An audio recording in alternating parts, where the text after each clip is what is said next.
Joining me is the Beirut Bureau Chief for news agency AFP, Jean-Marc Mongeon. Jean-Marc, thank you so much indeed for taking time out on this very busy day for us. Do you know what happened exactly? How did it happen?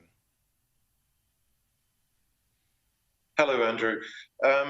We don't know exactly what happened. The investigation has only just begun, but the sequence of videos that have been circulating on social media can give us an idea already of what might have happened. A first explosion was heard, setting a whole depot warehouse area on fire in the port of Beirut.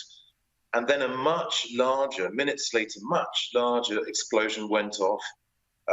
Something just unseen, even in Beirut, which has a long history of blasts and explosions in its very tortured history. And this appears to have been caused by a stock of ammonium nitrates that had been left unsecured in the port of Beirut for years. This appears to be a fact at this stage. What it was doing there and exactly what set the fire off is still unclear at this stage. That is a bizarre story about that 7 years ago. Look, if it's the same ammonium nitrate, a ship forced to unload its massive cargo in a warehouse, and it sits there for 7 years. That's quite extraordinary. And this is stuff that's more powerful than a conventional TNT or something. Is this sort of a sign of a chaos in Lebanon? Is this how things work there? I always thought it was like the Paris of the Mediterranean, that things weren't quite so shambolic. Well, it's also a very corrupt state, and people are, even if they don't know yet exactly what happens and they're waiting for some details to come out, everyone is already saying this kind of incident cannot happen in a country that is well run.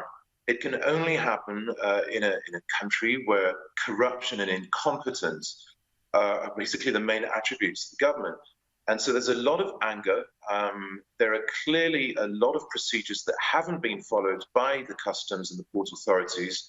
And everyone will be looking into this very closely in the coming hours and coming days.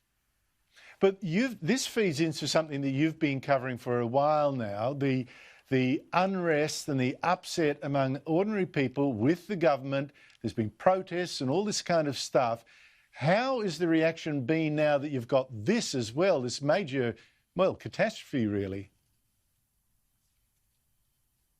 Well, people are furious. Of course, it's not just a natural disaster. This is something, it's a man-made disaster, and people are absolutely furious.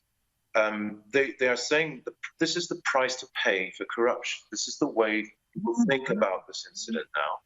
And they had already been dealing with the devaluation of the local Lebanese currency. Their purchasing power dropped by 60, 70, maybe up to 80% in recent months. I think everyone was willing to see what the government might be able to do in the coming weeks to maybe strike a deal with the IMF and sort out the Lebanese economy that was really on its last legs already. But this is too high a price to pay. I think we're going to see a lot of anger in the coming days in the Lebanese public, because this is something, it is somebody's fault. It's not just a natural disaster, despite the fact that it felt like one. The only way to describe the scenes in the streets of Beirut these days is to compare it to an earthquake. It's such a tragedy for a country that's seen so much tragedy and strife and has been trying to put a lot of that behind it. Jean-Marc Mongeon, we look forward to your further reports for AFP. And my gosh, well, thank you very much for coming on. Thank you, Andrew.